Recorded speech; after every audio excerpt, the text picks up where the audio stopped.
कहानी की शुरुआत में हम एक लड़की को देखते हैं जिसका नाम जोई है। जोई बहुत ज्यादा खुश होती है क्योंकि वो 1 साल बाद अपने बॉयफ्रेंड से मिलने जा रही होती है। जोई का बॉयफ्रेंड अपने जॉब के सिलसिले में कनाडा गया था। वो 1 साल तक ड्यूटी करने के बाद अब वो वापस आ चुका है। जोई की मदर उसे एक कार की चाबी देती है जिसके जरिए वो वहाँ तक पहुँच सके। यहाँ हमें पता चलता है कि जोई डेफ म्यूट है, यानी वो बोल नहीं सकती। उसकी मदर उसे कहती है कि जिस रास्ते से तुम जा रही हो वह बहुत ही ज्यादा खतरनाक है, इसलिए संभल कर जाना। यहाँ जोई अपनी माँ को जवाब देती है कि आप मेरी चिंता मत करें, मैं वहाँ तक पहुँच जाऊंगी। उसके बाद वो कार में बैठकर अपने बॉयफ्रेंड के घर की तरफ निकल जाती है। वो अपने बॉयफ्रेंड से मिलने के लिए बहुत ही एक्साइटेड थी। सफर के दौरान रास्ते में उसे एक शॉप दिखाई देता है। जोई वहाँ अपनी कार रोक देती है। ये एक गिफ्ट शॉप होती है जिसका मालिक एक बूढ़ा आदमी होता है। वो हैंडमेड यानी हाथ से बनाई हुई चीजें सेल कर रहा होता है। जोई उस बूढ़े आदमी से अपने बॉयफ्रेंड के लिए कुछ गिफ्ट खरीदती है, जिसके बाद वो अपनी कार के ऊपर बैठकर खुद की एक सेल्फी लेती है और उस सेल्फी को वो अपने बॉयफ्रेंड को सेंड कर देती है ताकि उसे अपनी लोकेशन बता सके कि वो रास्ते में है और जल्द ही पहुंचने वाली है। अपनी गर्लफ्रेंड की फोटो को देखकर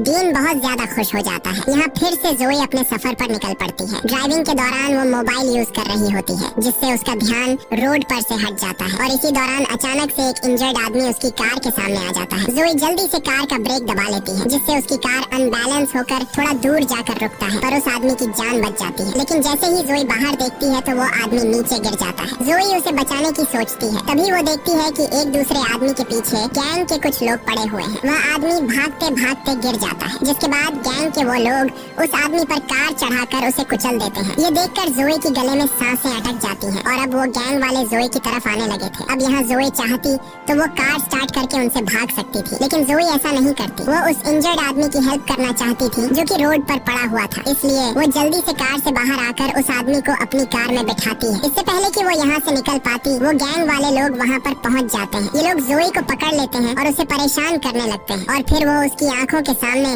उस इंजर्ड आदमी को बहुत बुरी तरीके से मार डालते हैं। यह देखकर जोई बहुत ज्यादा डर जाती है और वो वहाँ से भागने लगती है। लेकिन उस गैंग का जो लीडर होता है जिसका नाम ट्रे है, वो जोई पर निशाना लगाता है और गोली सीधा जोई की लेग पर मारता है ताकि वह भाग न सके। गोली लगने के बाद जोई वहाँ पर गिर जाती है। फिर ये लोग जोई को अपने साथ एक अड्डे पर ले जाते हैं जहाँ यह लोग जोई को एक बेड पर कंटीले तारों से बांध देते हैं, जिससे वह कंटीले तार जोई के हाथों में घुस जाते हैं। वह लोग जोई को बहुत बुरी तरीके से टॉर्चर करते हैं और जोई दर्द में तड़प रही होती है। दूसरी तरफ जोई का बॉयफ्रेंड परेशान होता है कि इतना वक्त हो गया है और जोई अभी तक घर नहीं आई, इसलिए वो जोई को बार बार मैसेज करता है, लेकिन जोई की तरफ से कोई रिप्लाई नहीं आता। तभी उसकी जोई की तरफ से भेजी गई लास्ट फोटो पर नजर पड़ती है। उस पिक्चर में उसे एक बोर्ड नजर आ रहा था और उस बोर्ड से उसे जोई की लास्ट लोकेशन पता चल जाती है। वह फौरन पुलिस को कॉल करता है और उन्हें जोई की लोकेशन बताकर जोई को ढूंढने की अपील करता है। दूसरी तरफ गैंग के लोग नंबर से जोई को फिजिकल टॉर्चर कर रहे थे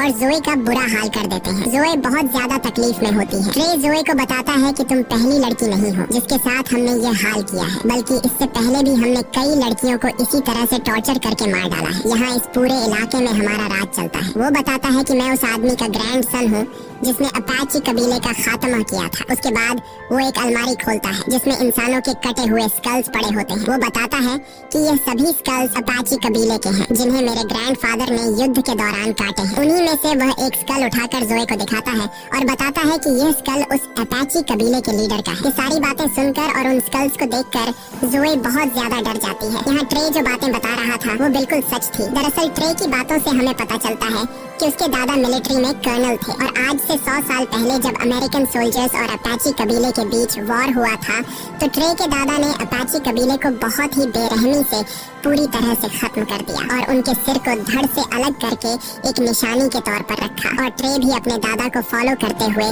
बेगुनाह लोगों पर जुल्म करता है। कुछ देर बाद उन लोगों को पता चल जाता है कि जोई बोल नहीं सकती, इसलिए उनमें से एक लड़का कहता है कि अब हमें इसे और तकलीफ नहीं देनी चाहिए, अब हम इसे मार देते हैं। लेकिन गैंग का लीडर ट्रे कहता है कि इतनी जल्दी नहीं, मुझे उसे और भी टॉर्चर करना है। फिर इस बात पर उन दोनों की शर्त लगती है और ये दोनों ताश खेलने लग जाते हैं। ट्रे कहता है कि अगर ये गेम में जीत गया तो फिर मैं जो चाहूँ उस लड़की के साथ कर सकता हूँ और अगर तुम जीते तो फिर तुम इसे मार देना। उसका साथी ट्रे की बात पर राजी हो जाता है और ये लोग गेम खेलने लग जाते हैं। ये सारी बातें दूसरे रूम में बंधी जोई भी सुन लेती है। जोई समझ जाती है कि अगर वो यहाँ बंधी रही तो आखिर में उसे फिर भी मरना है, इसलिए वो क्यों ना यहाँ से भागने की कोशिश करे। जब ये लोग गेम खेलने में मसरूफ बेवकूफ होते हैं, तब दूसरी तरफ जोई जैसे तैसे करके उन कंटीले तारों से खुद को छुड़ा लेती है और चुपके से उस जगह से निकलने लगती है। दूसरी तरफ ट्रे का दोस्त गेम जीत जाता है, जिसका मतलब कि अब जोई को मार दिया जाएगा। वो एक चाकू लेकर जोई को मारने जाता है। जब वो उसके रूम में पहुंचता है तो वो देखता है कि जोई खुद को छुड़ाकर भाग चुकी है। अब वो जोई को ढूंढने लग जाता है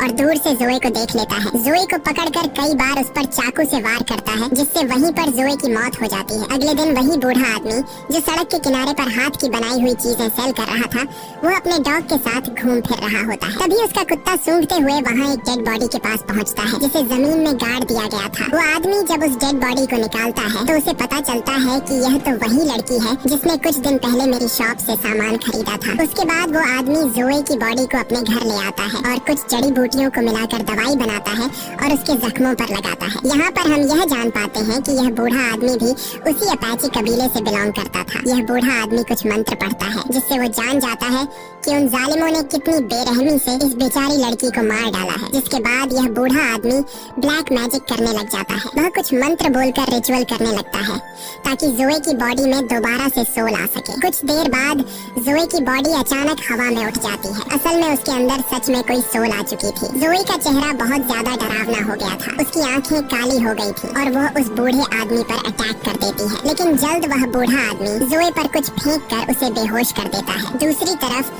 जोई का बॉयफ्रेंड अपनी कार में बैठकर अब खुद उसे ढूंढने निकल पड़ता है। वह उसी इलाके के एक होटल में आकर रुक जाता है। फिर हम जोई को देखते हैं। जब उसे होश आता है तो वो सिटी एरिया में आ जाती है। यहाँ पर उसे एक पब्लिक टेलीफोन दिखाई देता है। जोई जल्दी से उस फोन से अपने बॉयफ्रेंड को कॉल करती है और उसे बताती है कि मैं जिंदा हूँ और बिल्कुल ठीक हूँ। जोई में सोल आने की वजह से अब वह बोल भी सकती है। जोई का बॉयफ्रेंड उसकी आवाज सुनकर अपने कानों पर यकीन नहीं करता और अब जब उसे पता चलता है कि जोई जिंदा है तो वह बहुत ज्यादा खुश हो जाता है। उसके बाद उन दोनों के बीच कनेक्शन कट जाता है और अब जोई का बॉयफ्रेंड उस पब्लिक टेलीफोन का लोकेशन निकाल लेता है और उस लोकेशन के लिए निकल पड़ता है। जोई उसी जगह पर मौजूद होती है। तब जोई को एक पुलिस ऑफिसर देखता है, जिससे हेल्प मांगने के लिए वो आगे बढ़ती है, लेकिन तभी वो देखती है कि वो पुलिस ऑफिसर कोई और नहीं बल्कि गैंग के लोगों में से एक है और उसे देखकर जोई को बहुत ज्यादा गुस्सा आता है और यहाँ से होता है असली रिवेंज शुरू। जोई उस पुलिस ऑफिसर का पीछा करते करते एक क्लब में आ जाती है और उसके पीछे आकर खड़ी हो जाती है। गैंग का ये मेंबर जब जोई को देखता है तो वो बहुत ज्यादा डर जाता है।